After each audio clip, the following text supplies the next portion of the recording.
മോനൂസ് വേൾഡിലേക്ക് സ്വാഗതം. ഇന്ന് ഞാനും കുഞ്ഞും കൂടെ നമ്മുടെ പ്രധാനപ്പെട്ട ഒരു ദേവീക്ഷേത്രത്തിൽ പോയിട്ടുണ്ടായിരുന്നു. അതായത് നമ്മുടെ കാട്ടുനടയമ്മ കാട്ടിൽ മേക്കതി ദേവീക്ഷേത്രത്തിലായിരുന്നു പോയിരുന്നത്. ഞങ്ങൾ അഴീക്കൽ നിന്നൊരു 10 കിലോമീറ്റർ ദൂരം മാത്രമേ കാട്ടുനടയിൽ പോകാനായിട്ട് ഉള്ളൂ. പണിക്കരകടവ് പാലത്തിലിറങ്ങി അവിടെ നിന്ന് ഓട്ടോ പിടിച്ചാണ് കാട്ടുനടയിൽ പോയിക്കൊണ്ടിരിക്കുന്നത്. പറ്റുന്ന ദിവസങ്ങളിൽ, അതായത് ചൊവ്വ വെള്ളി ദിവസങ്ങളിൽ ഞാനോ കുഞ്ഞു മോനും ആയിട്ട് പോകാറുണ്ടായിരുന്നു. അവിടുന്ന്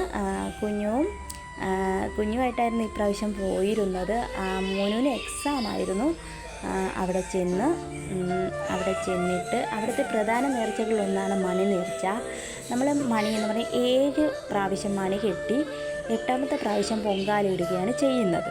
അപ്പോൾ 7 മണി കെട്ടിക്കഴിഞ്ഞിട്ട് നമ്മൾ പൊങ്കാല ഇടണമെന്നാണ് അവിടുത്തെ വിശ്വാസം. അങ്ങനെ ഈ പ്രാവശ്യം മണി നേർച്ച ചെയ്യുന്നത് നമ്മുടെ കുഞ്ഞൂസാണ്. കുഞ്ഞൂസിന് ഒന്നും എന്നെക്കൊണ്ട് സമ്മതിക്കുന്നില്ല. ആൾ തന്നെ എല്ലാം തൊഴണം, നേർച്ച ഇടണം, എല്ലാം ആൾക്ക് തന്നെ ചെയ്യണം. അപ്പോൾ ആളെ തന്നെ ചെയ്യണം.